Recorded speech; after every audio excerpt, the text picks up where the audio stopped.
Hello friends, कैसे आप सब लोग and thanks for watching my channel. तो एक और हफ्ता ख़त्म हो चुका है और इस हफ्ते में खाली और सिर्फ 4 ट्रेडिंग सेशंस थे क्योंकि 1 मई का छुट्टी था। नाउ पिछले 1 महीने से मैं बोल रहा हूँ कि आप रेंज में रहिए, आप ट्रेंड को केयरफुली वॉच कीजिए या आप अवॉइड कीजिए, इस तरीके की बातें मैं कर रहा हूँ। और अगर आप पिछले 1 महीने का चार्ट देखेंगे तो आपको समझ में आ जाएगा किस तरीके का मूव हो रहा है।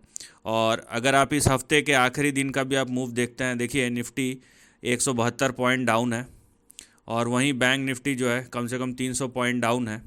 लेकिन आप यहाँ पे ट्रेंड को समझिए, जो कि मैं पिछले कई हफ्तों से बता रहा हूँ कि अगर आप 5 दिन का ट्रेंड देखेंगे तो निफ्टी देखिए 128 पॉइंट डाउन है। ये ज़्यादा नहीं, आधा परसेंट ही है, लेकिन फ्लैट टू नेगेटिव है।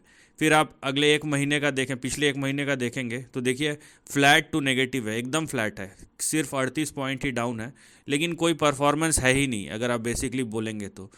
और ये वहीं बैंक निफ्टी देखिए एक दिन में 300 पॉइंट डाउन, पिछले 5 दिन में ये नेगेटिव है, लेकिन पिछले 1 महीने में देखेंगे तो ये थोड़ा सा आपको पॉजिटिविटी का ट्रेंड दिखाया है, जो निफ्टी के बिल्कुल उलट है।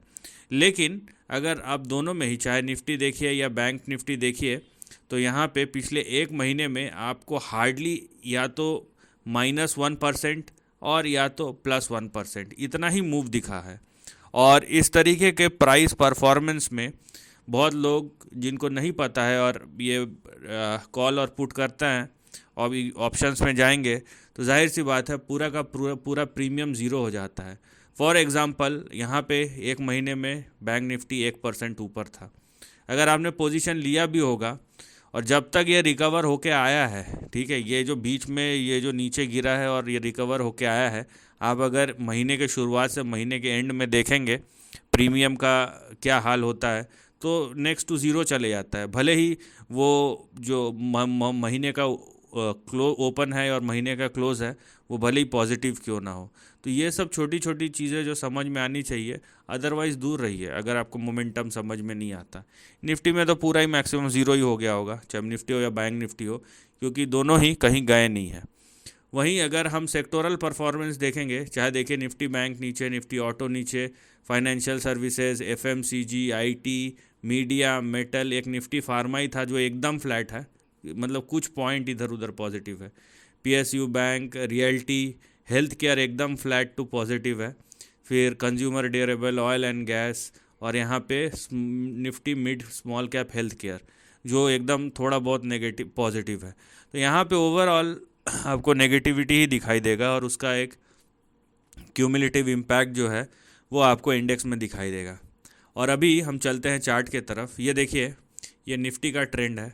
आपको एक चीज़ देख के यहाँ पे खुशी होनी चाहिए, वो ये है क्योंकि यहाँ गिरावट नहीं है, ठीक है, ओवरऑल मार्केट में गिरावट नहीं है। बाज़ार का स्ट्रेंथ इतना है कि थोड़ा सा भी गिरावट होता है तो उसको एब्जॉर्व करने के लिए तुरंत पैसा रेडी रहता है, और इसीलिए आपको यहाँ पे रेंज बाउंड प्राइस परफॉर्मेंस दिखाई दे रहा है। और अगर आप निफ्टी का ट्रेंड देखेंगे तो इस तरीके का कुछ यहाँ पे ट्रेंड बनता हुआ नज़र आएगा, और हमें रेंज से बाहर नहीं जाना है। देखिए बहुत लोग अननेसेसरी नेगेटिविटी को बढ़ावा देना कोई अच्छी बात नहीं है। जाहिर सी बात है, ट्रेंड नेगेटिव है तो नेगेटिव बोल सकते हैं, लेकिन प्रॉब्लम क्या है ना कि आप अगर इंडियन मार्केट को देखेंगे वो हार्डली गिर रहे हैं, और अगर गिरता भी है ना तो तुरंत वहाँ पे बाइंग आ जाता है। तो इसका मतलब क्या है कि डोमेस्टिक मार्केट जो है वो बहुत स्ट्रॉन्ग है और उसको time and time again support मिल रहा है जब भी स्टॉक इक्विटी मार्केट इंडिया का नीचे जाता है। तो फिलहाल जो रेंज बन गया है निफ्टी का, या जो बनता हुआ नज़र आ रहा है, वो कुछ इस तरीके से है। और यहाँ पे ये बात देखिए, ये बात अब निकल के आ रही है जो ट्रेंड का है, किसी ने बोला नहीं है मुझे, कि यहाँ पे आपको करेक्शन तो दिखेगा लेकिन वो टाइम करेक्शन ज़्यादा होगा रादर देन प्राइस करेक्शन। तो निफ्टी एक लंबे समय के लिए कंसोलिडेशन में जा सकता है, उसके इंडिकेशंस हैं। फ़िलहाल जो रेंज है वो देखिए, ऊपर 22,770 और 22,800 है, और नीचे 21,795 और 21,700 है। और अगर आप रेंज को नीचे से ऊपर मेजर करेंगे तो ये आपका लगभग 5% होता है, और ऊपर से अगर आप नीचे मेजर करेंगे तो ये लगभग होता है 4.7%। ठीक है। तो ये इस रेंज के बीच में, चाहे वो निफ्टी ऊपर जा रहा हो या नीचे जा रहा हो, फिलहाल आप देख सकते हैं पिछले 1-1.5 महीने में इस रेंज के बीच में ही ट्रेड कर रहा है, और आपको भी इस रेंज के बीच में ही रहना है। अगर आपको रेंज समझ में नहीं आता है तो आप इस रेंज को अवॉइड कीजिए, इस रेंज के बाहर जाने दीजिए, तब आप देखिएगा चाहे ऊपर जाए तो अपसाइड, नीचे जाए तो डाउन साइड। अगर आपको ये रेंज समझ में आता है तो यहाँ पे जो एजेस है उसको प्ले कीजिए, या तो ऊपर जा रहा है तो यहाँ पे नीचे आ सकता है, और नीचे आ गया तो ऊपर जा सकते, इस तरीके से। और अगर आप प्रोफेशनल है तो जाहिर सी बात है ज़रूरत ही नहीं है। लेकिन अगर आप प्रोफेशनल नहीं है और आपको ये सब मूवमेंट समझ में नहीं आते तो बेटर है कि वेट एंड वॉच कीजिए। वहीं हम चलते हैं निफ्टी बैंक की ओर। निफ्टी बैंक थोड़ा सा स्ट्रेंथ तो दिखा रहा है, लेकिन ऐसा कुछ नहीं है कि जिस पे आप बहुत खुश हो सके। यहाँ पे देखिए निफ्टी बैंक के बस स्विंग्स बड़े बड़े हैं, और इस तरीके के स्विंग्स आपको दिखाई देंगे। यहाँ पे हायर लोस तो बन रहा है, नो डाउट अबाउट इट। यहाँ पे आप देख सकते हैं कि हायर लोज और हायर हाइज बन रहे हैं यहाँ पे, लेकिन क्या वो इनफ है, कुछ सवाल वहीं पे आ जाता है। ये देखिए, ये आपका नीचे, अब आपका सपोर्ट लाइन बोल लीजिए या स्टॉप लॉस लाइन बोल लीजिए, जैसे भी बोलना है बोल लीजिए। हाँ, एक चीज़ जो अच्छा है निफ्टी बैंक के साथ वो ये है कि ये जो यहाँ पे रेजिस्टेंस था ये उसके ऊपर क्लोज़ हुआ है। यहाँ पे जो रेजिस्टेंस था वो है 48,668, 48,668, 669, ये इसके ऊपर क्लोज़ हुआ है। तो अगर ये इसके ऊपर क्लोज़ हुआ है तो ओवरऑल ट्रेंड जो है वो पॉजिटिव है। ठीक है, आप इस नंबर को ध्यान रखिए, मैं ये लाइंस को मिटा रहा हूँ क्योंकि हमें नियर टर्म ट्रेंड को देखना है। तो यहाँ पे जो नियर टर्म प्राइस एक्शन है हम उसी पे ध्यान देंगे, और नियर टर्म ट्रेंड जो है तो आपको देखिए किस तरीके से नज़र आ रहा है। यहाँ पे सिंपली हमको डॉट्स कनेक्ट करने हैं और देखना है कि किस तरीके का प्राइस एक्शन हो रहा है।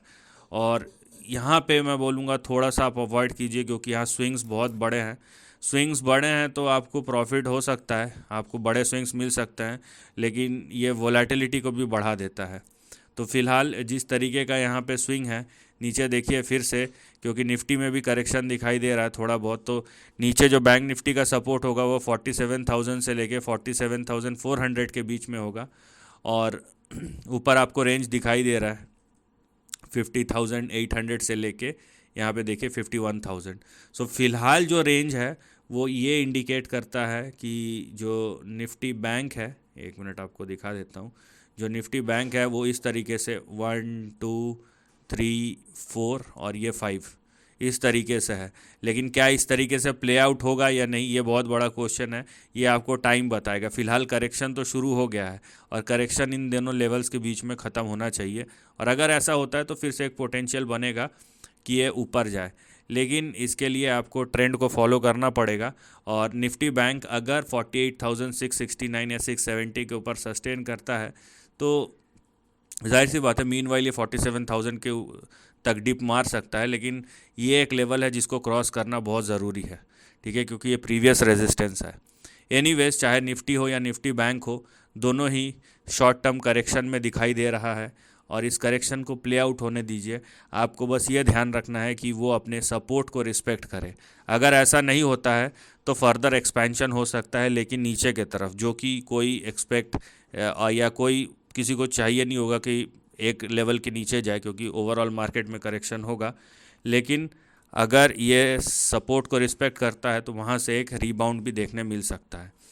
पॉजिटिव चीज़ क्या है कि हमारा जो इनहेरेंट स्ट्रेंथ है इंडियन मार्केट का वो बहुत स्ट्रांग है, और आपको दिखाई देगा कि जब भी नीचे जाता है इस तरीके का क्रेजी मूव्स आ जाते हैं, मतलब बहुत तगड़ा शॉर्ट कवरिंग होता है।